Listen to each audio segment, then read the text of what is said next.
The middle class didn't fail. You didn't fail. The jobs didn't vanish. They were quietly packed into boxes and shipped somewhere else, and no one told you. For decades, the middle class was the engine of countries like the United States, the UK, Canada, and Germany. Stable jobs, predictable lives, slow but steady progress. Now it feels like that world collapsed. But here's the part nobody talks about. The middle class didn't disappear globally. It actually grew, just not where you live. By the end of this video, you'll understand where it went, why life feels harder even when the world is richer, and what this shift means for your future. The old deal. For most of the 20th century, the deal was simple. You learned a skill, you showed up on time, you worked hard, and in return, you got something powerful: stability. One income could support a family, homes were affordable, education didn't feel like a lifetime debt sentence. This wasn't luck, it wasn't magic, it was how the global economy was structured.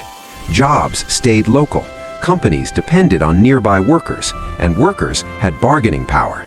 If businesses wanted labor, they had to pay for it. That's how the middle class grew. But systems don't collapse overnight. They shift quietly. In the 1980s and 1990s, something massive began: globalization.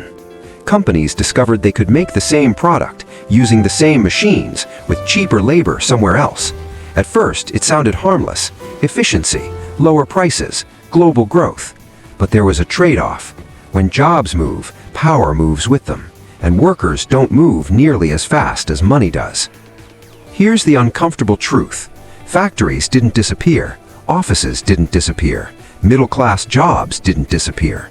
They moved to China, to Vietnam, to Eastern Europe, to parts of India and Latin America. Millions of people entered the middle class for the first time.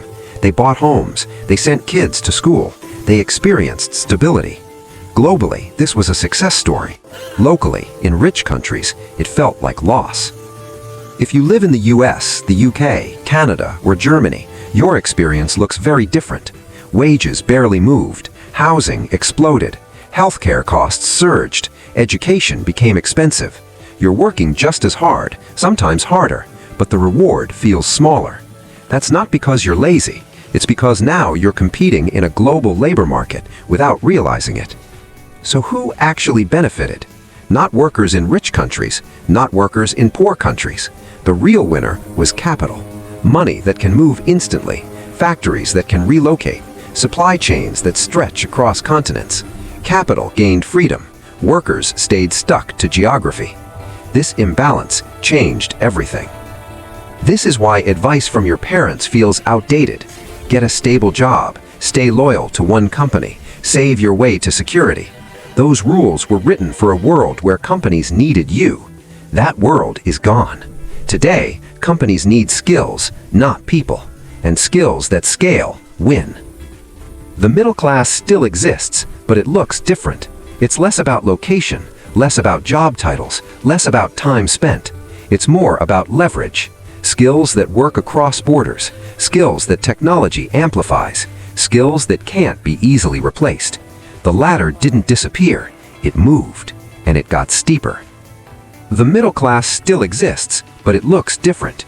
It's less about location, less about job titles, less about time spent. It's more about leverage. Skills that work across borders, skills that technology amplifies, skills that can't be easily replaced. The latter didn't disappear, it moved, and it got steeper.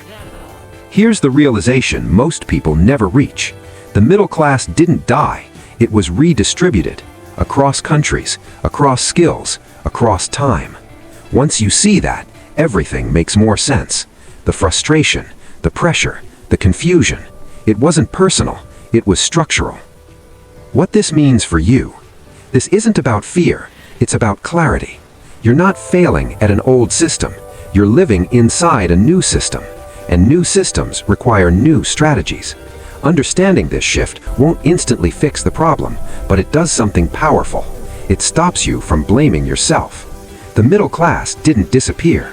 It moved across borders, it moved into skills, and it moved into systems most people don't see. Once you understand the game, you can play it better. If this video helped you see the world more clearly, subscribe. We break complex money systems into simple stories. No hype, no shouting, just understanding. See you in the next one.